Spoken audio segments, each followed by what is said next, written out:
잠시 하던 일을 멈추고 10분만 부처님의 말씀에 귀 기울여 주십시오.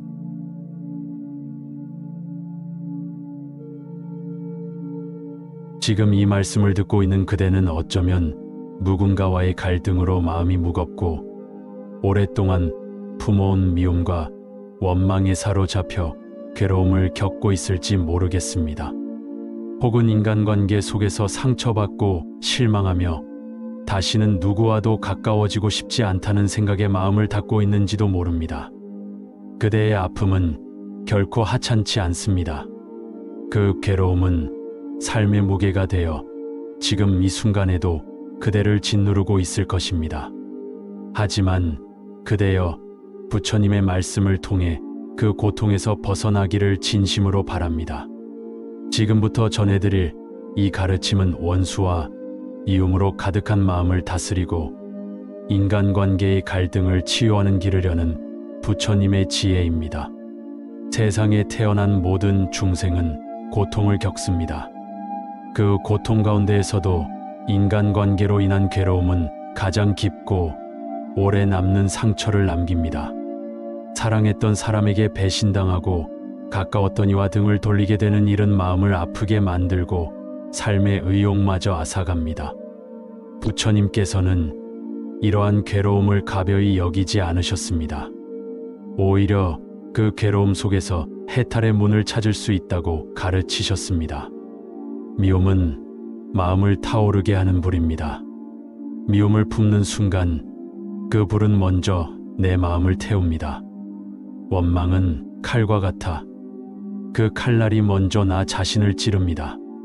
부처님께서는 이렇게 말씀하셨습니다.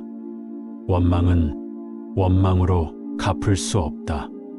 오직 자비로서만 원망은 사라진다. 이것이 영원한 진리이다. 이 말씀은 단순한 이상이 아닙니다. 실제로 부처님은 제자들에게 원수를 향한 마음을 바꾸는 수행을 권하셨습니다. 자비관을 통해 원수였던 이를 자비로운 시선으로 바라보도록 이끄셨습니다. 그렇다면 어떻게 원수에게 자비를 베풀 수 있겠습니까? 나를 해친 이에게 어떻게 연민을 느낄 수 있겠습니까? 부처님은 이렇게 가르치셨습니다. 그대가 미워하는 이도 언젠가는 늙고 병들고 죽는 존재이다. 그도 괴로움 속에서 허우적거리고 있으며 그도 사랑받고 싶어하고 이해받고 싶어하는 존재이다. 이처럼 미움의 대상이었던 이를 연민의 눈으로 바라볼 때 그대의 마음은 조금씩 풀리기 시작합니다. 또한 부처님은 업과 인연에 대해 말씀하셨습니다.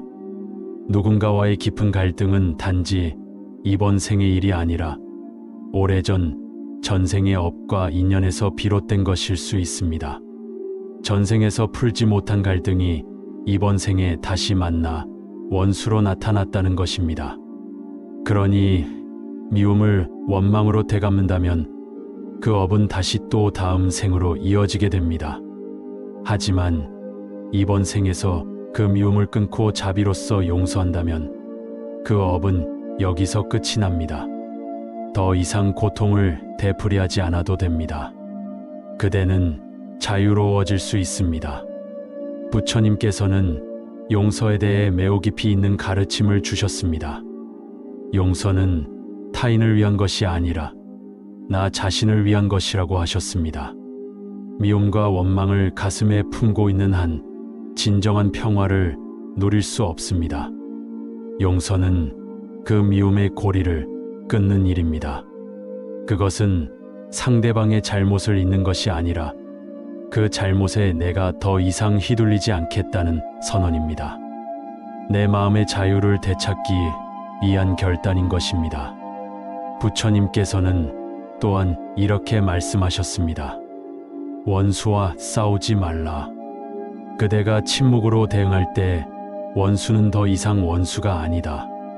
침묵은 결코 비겁함이 아닙니다. 침묵은 지혜의 힘이며 자비입니다.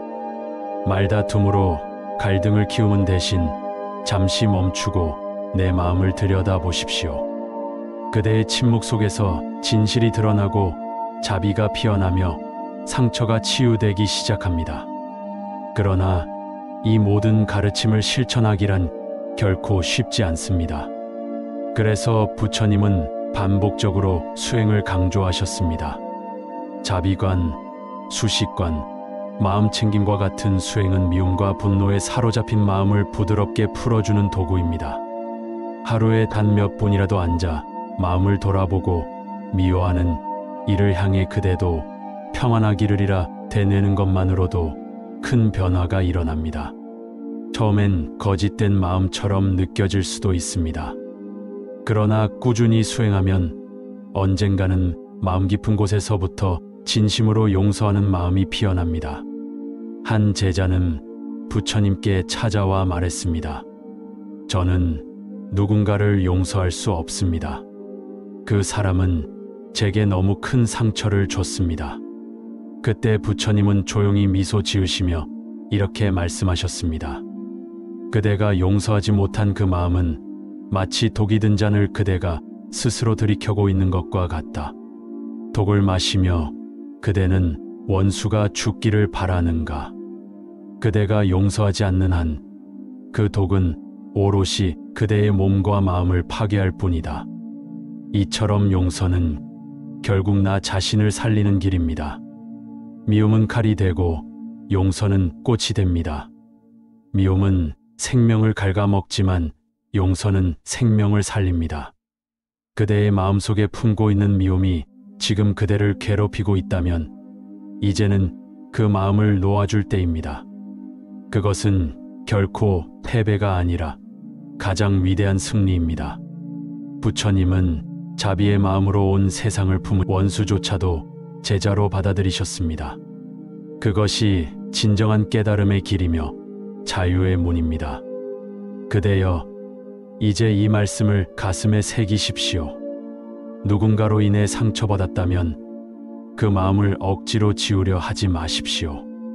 다만 그 아픔을 있는 그대로 바라보고 그 속에서 나를 이해하고 상대를 이해하며 조금씩 내려놓는 연습을 하십시오.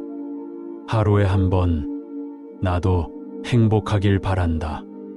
그 사람도 행복하길 바란다라고 조용히 되뇌어 보십시오. 그 말은 바람처럼 그대의 미움을 감싸 안고 어느덧 사라지게 할 것입니다. 사람 사이의 인연은 실타래처럼 얽히고 설켜 있지만 부처님의 지혜는 그 실타래를 하나하나 풀어주는 손입니다. 누구도 완벽한 사람은 없고 모두가 실수하며 살아갑니다. 내가 상처받은 만큼 나도 누군가를 모르게 상처 주었을 수 있습니다. 그러니 서로를 이해하려는 노력이 세상을 밝히는 등불이 될 것입니다. 언제든 미움이 올라오고 갈등으로 괴로움이 생긴다면 다시 이 말씀을 떠올리십시오. 그대는 결코 혼자가 아닙니다. 이 세상 모든 중생이 같은 고통을 겪고 있으며 그 고통을 이겨낸 자비의 길이 바로 앞에 놓여 있습니다. 그 길을 따라 천천히 걸어가십시오. 그대의 삶은 곧 평화로워질 것입니다. 나무석가 모니불